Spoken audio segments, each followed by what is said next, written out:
जब भी husband and wife के बीच में कोई भी मैट्रिमोनियल डिस्प्यूट्स हो जाता है तो वो कोर्ट की तरफ जाते हैं। अक्सर ये देखा गया है कि जो वाइफ होती है वो अपने मायके जाकर बैठ जाती है और हस्बैंड को ये सोचना पड़ता है कि उसे कौन सा केस डालना चाहिए।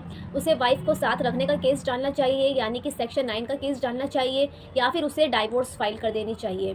तो ऐसे में जो रिलेटिव्स होते हैं वो बहुत सारी आपको एडवाइस देते हैं कि आप वाला केस कर लो, ये वाला केस कर लो, बट उसका खामियाजा आपको भरना पड़ता है क्योंकि वो गलत एडवाइस आपको देते हैं। सो गाइस, आज इस वीडियो में मैं आपको यही बताऊंगी कि अगर आपकी जो वाइफ है वो मायके जाकर बैठ गई है और आप ये सोच रहे हो कि मुझे कौन सा केस डालना चाहिए, साथ रखने का डालना चाहिए या फिर डाइवोर्स का डालना चाहिए, तो इस बारे में हम इसमें डिस्कस करेंगे। सो गाइस, मैं एडवोकेट अर्शी मली, ऐसी लीगल जानकारी के लिए मेरे चैनल को सब्सक्राइब। जब भी हस्बैंड वाइफ में डिस्प्यूट होता है तो वाइफ की साइड से डीवी का केस, लड़ाई झगड़े का केस, दहेज का केस, मेंटेनेंस का केस ये कर दिया जाता है। और दूसरी तरफ जो हस्बैंड के जो रिलेटिव्स होते हैं वो उसको सजेस्ट करते हैं कि तुम वाइफ के केस करने से पहले तुम केस कर दो अपनी वाइफ के ऊपर, ताकि तुम्हें बेनिफिट मिले। बट गाइस, इसका कोई भी फ़ायदा नहीं है। क्या आपके केस पहले फाइल करने से उस पर कोई इफेक्ट पड़ने वाला है? क्या वो कोई क्रिमिनल कंप्लेंट उसके बाद नहीं करेगी? तो आप खुद समझदार हो, खुद एजुकेटेड हो कि अगर आप पहले केस कर देते हो तो इसका कोई फ़ायदा होगा कि वो केस ना करे आपके ऊपर। आपको एक अच्छे एडवोकेट से एडवाइस लेनी चाहिए, क्योंकि अक्सर यही सुनने में आता है कि अगर हस्बैंड ने पहले केस कर दिया तो आप जो है वो वाइफ की साइड से केस होने पर बच जाओगे। तो ऐसा बिल्कुल भी नहीं है। आप अपनी कॉमन सेंस से लगाओ कि बाद में वाइफ आपके ऊपर कोई भी क्रिमिनल केस नहीं करेगी, ऑब्वियसली आपके ऊपर वो केस करेगी। अगर आपने कुछ गलत करा है तो आपको पनिशमेंट मिलेगी, अदरवाइज़ सेक्शन 9 और डाइवोर्स का केस कोई रेमेडी नहीं है आपके लिए, अगर आपने कुछ भी गलत करा है। बट अगर आपने कुछ भी गलत नहीं करा है तो आपको डरने की कोई ज़रूरत नहीं है।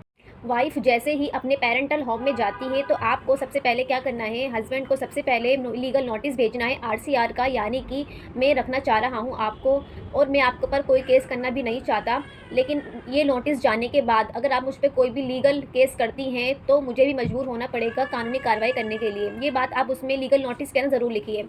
इसके बाद आप सेक्शन 9 का केस डाल सकते हैं।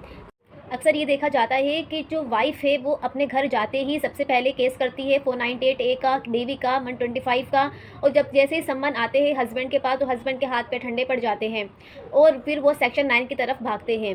लेकिन ऐसा नहीं है। जैसे ही आपके ऊपर कोई भी केस होता है तो आप पुलिस स्टेशन, आपको बुलाया जाता है तो आप पुलिस स्टेशन जाइए। वहाँ जाके जो भी कंप्लेंट आपकी वाइफ ने करी है उसको ठीक से पढ़िए कि वो कंप्लेंट वो खुद कर रही है, खुद करना चाहती है या उसे करवाया जा रहा है। अगर आपको कंप्लेंट पढ़कर ऐसा लगता है कि उसे ये सब कुछ करवाया जा रहा है, आपसे ये मुकदमे उससे उसके रिलेटिव्स करवा रहे हैं आपके ऊपर भड़का बहला फुसला के, तो आप सेक्शन 9 का मुकदमा डालिए उसको रखने के लिए और उससे बातचीत कीजिए कि मैं साथ रहना चाहता हूँ, घर बसाना चाहता हूँ।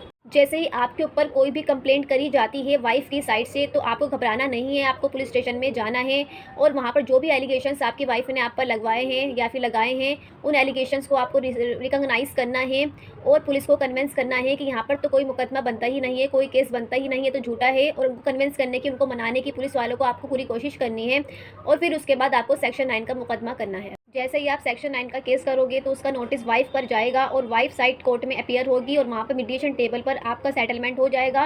लेकिन सेक्शन 9 का केस आपको तभी करना है जब आपको ऐसा फील होए कि ये जो कंप्लेंट वाइफ की तरफ से की गई है ये इसके रिलेटिव्स ने इस पर प्रेशर बनाई कराई है या यही घर आपका बिगाड़ना चाह रहे हैं, आपको घर बसाना नहीं चाह रहे हैं ये लोग। तो इस सिचुएशन में आपको अपनी वाइफ से बात करनी है और उन्हें सब कन्विंस करने की पूरी कोशिश करनी है, क्योंकि वो सेक्शन 9 इस सिचुएशन में बेस्ट ऑप्शन है।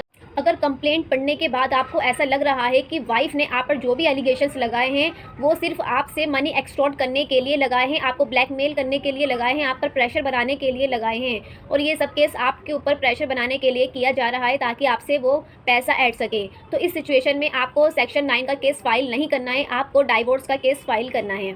अब बात करते हैं कि आपको सेक्शन 9 साथ रहने का केस करना है या फिर डाइवोर्स का केस करना है। अगर आपके बीच में डिस्प्यूट्स बहुत ज़्यादा बढ़ गए हैं, कोई भी पॉसिबिलिटी साथ रहने की नज़र नहीं आ रही है, तब उस सिचुएशन में आपको डाइवोर्स का केस फाइल कर देना चाहिए। डाइवोर्स का केस आप किस ग्राउंड्स पर फाइल कर सकते हो? फर्स्ट ग्राउंड होता है क्रूल्टी के ग्राउंड का, कि आपके ऊपर बहुत क्रूल्टी की गई है वाइफ की तरफ से, तो आपको बहुत हरासमेंट हुई है, तो इस बेस पर आपको डाइवोर्स मिल सकता है। सेकंड ग्राउंड होता है डिजर्शन, कि आपकी वाइफ से सेपरेट रह रही है, 2 साल का टाइम हो चुका है और सेपरेशन में है, तब डिजर्शन के ग्राउंड पर आपको डाइवोर्स मिल सकती है। अगर आपकी वाइफ किसी के साथ में एक्स्ट्रा मैरिटल अफेयर में है तो आपको एडल्ट्री के ग्राउंड पर आसानी से डाइवोर्स मिल जाएगा। लेकिन एक बात आपको ये भी ध्यान रखनी है कि जब भी आप एडल्ट्री के ऊपर केस फाइल करे डाइवोर्स का, तो जिस बंदे के साथ में उसके मैरिटल अफेयर है उसको भी पार्टी ज़रूर बनाए अपने डाइवोर्स केस के अंदर। सो गाइज़, अगर आपको ये वीडियो अच्छी लगी तो प्लीज़ मेरे चैनल को सब्सक्राइब करें, लाइक करें एंड शेयर करें।